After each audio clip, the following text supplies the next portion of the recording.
Let me ask you something.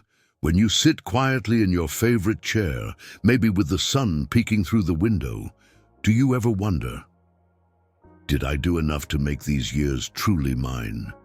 Not in terms of working hard. You did that. You built, you gave, you sacrificed, but now in retirement, when the world finally quiets down, you realize there are small decisions, especially with money, that no one warned you about. Little habits made with good intentions that slowly chip away at peace, at independence, at the joy this chapter is supposed to bring. No one ever sat Margaret down, she's 72 now, lives just outside Spokane, and said, if you keep doing this with your money, you might not lose it all, but you'll lose something even more valuable, your freedom. She wasn't reckless. She didn't splurge on luxuries, but bit by bit, her choices drained her energy, limited her options, and left her quietly stressed about bills that once felt manageable. The hardest part? Most of these mistakes are silent. They don't scream like a scam or a stock market crash. They whisper, they linger, and they take. In this video, I want to gently walk with you through 5 of those quiet money mistakes, ones that even smart, responsible seniors unknowingly make. And as we go, I hope this doesn't just feel like advice, but like a friend sitting beside you saying, let's fix this together while there's still plenty of good life ahead. Have you ever felt unsure about how you're handling your money now? Not because of fear, but because you just want to get it right, finally, for yourself? Let me know in the comments. Your experience might help someone else feel less alone. Margaret's story begins with love. It always does, doesn't it? When her daughter lost her job during the pandemic, she stepped in, helped with rent, bought groceries for the grandkids, even covered a few credit card bills, just until things picked back up. But here's what. No one tells you when your heart leads the way. Giving out of love can quietly become a pattern. It's one thing to help in a crisis. But when the help turns into a habit, when the bank withdrawals start to feel like routine rather than rescue, you don't just lose money, you lose your own sense of safety. Margaret never imagined she'd be checking her balance before buying her own medication. But it happened. Not all at once, just drop by drop, until there wasn't much left in the bucket for herself. She didn't regret helping. What she regretted was not setting a boundary sooner. And here's the truth. You can love your family deeply and still say no to financial drain, because your retirement should not be the backup plan for everyone else's emergencies. You've earned peace, not pressure. So ask yourself gently, am I giving from overflow or from sacrifice? And more importantly, if I keep giving like this, will there still be enough left for me in 5 years? Let me know in the comments if this resonates with you. Have you ever felt torn between helping your family and protecting your future? You're not alone in that feeling, and you deserve to talk about it. For 68-year-old Thomas, the house was never just a roof. It was memories. The hallway where his kids took their first steps, the backyard where his wife used to hang laundry in the summer breeze. But after she passed and the kids moved far away, the house changed. Not in shape, but in weight. The quiet rooms started to echo, the maintenance never ended, and the taxes, oh, the taxes, crept up year after year. Still, Thomas held on, because letting go felt like giving up. But here's what he didn't realize. Sometimes the bravest thing you can do in retirement is downsize. Not because you're giving up, but because you're making room for something new, something simpler, something lighter, something that fits this chapter of your life. Not the one from 20 years ago. That big house, with its creaky steps, drafty windows, and empty bedrooms, was quietly draining his money and his energy. When he finally sold it and moved into a cozy apartment near his friend Joe, he didn't feel small. He felt free. No more roof repairs, no more yard work, just mornings with coffee and sunlight, and extra money in the bank to actually live. So if you're holding on to a home that feels more like a burden than a blessing, ask yourself, is this space still serving me, or am I serving it? Downsizing doesn't mean shrinking your life. It might be the very thing that helps it grow. Have you ever thought about what life would feel like with fewer walls and more freedom? Share your thoughts.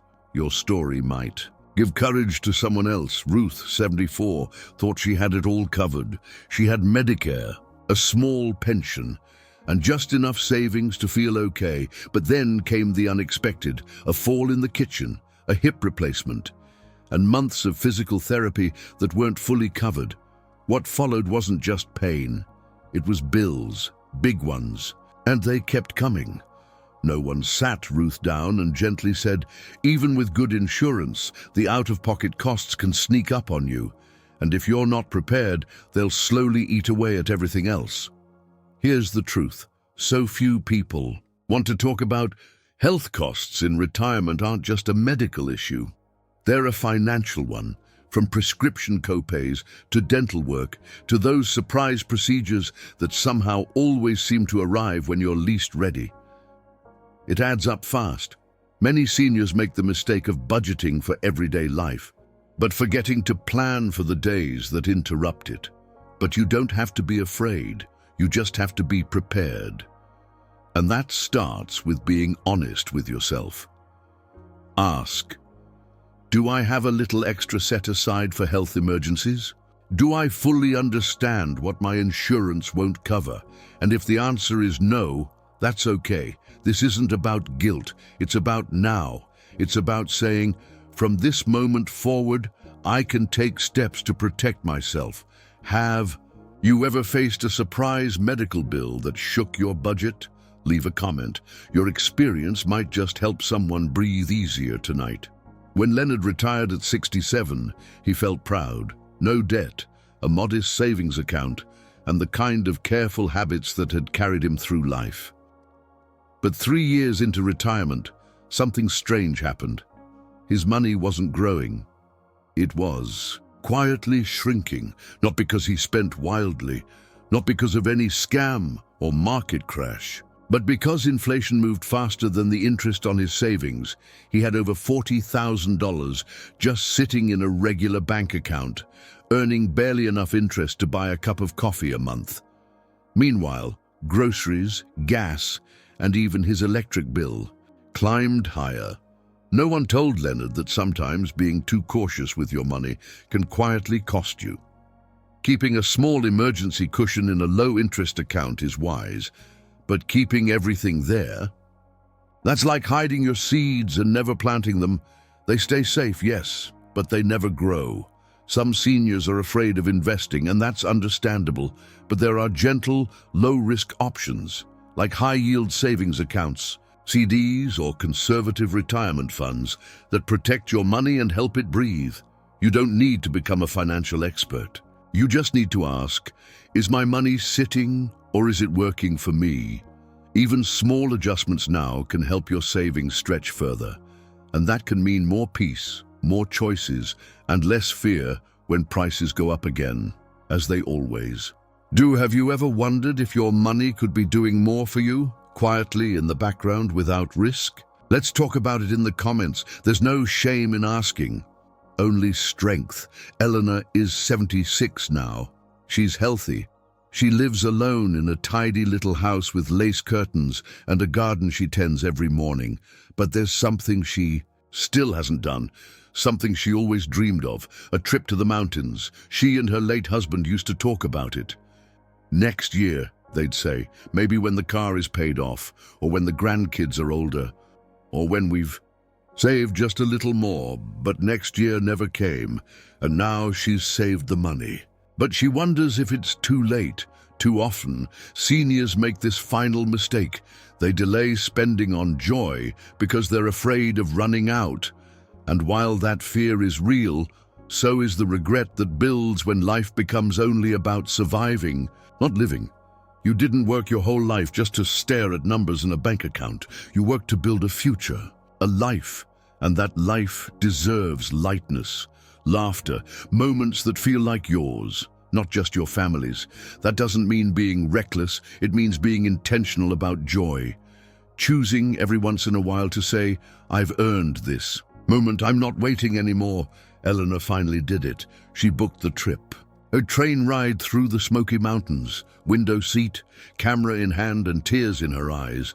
Not because it was extravagant, but because she finally gave herself permission to go. So let me ask you, is there a joy you've put off for someday? A small dream waiting patiently for you to say yes? Leave a comment. Sometimes just naming it out loud is the first step toward living it.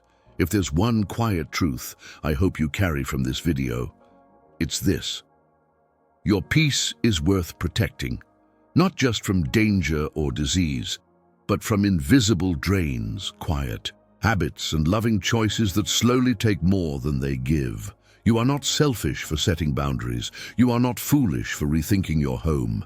You are not weak for admitting you need a better health cushion. And you are not too late to say, "I want to live smarter, softer, freer, starting now." Every senior has a different story, but all of you deserve the same thing: a retirement that feels like living, not just surviving. So today, maybe take a small step.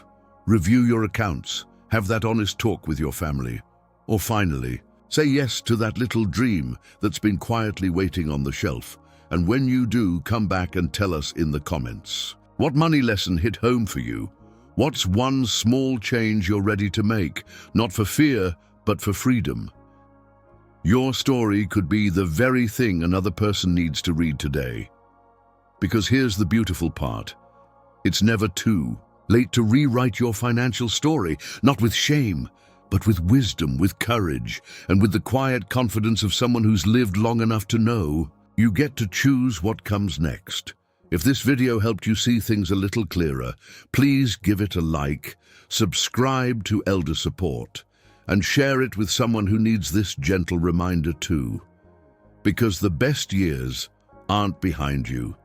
They're still unfolding, one choice at a time.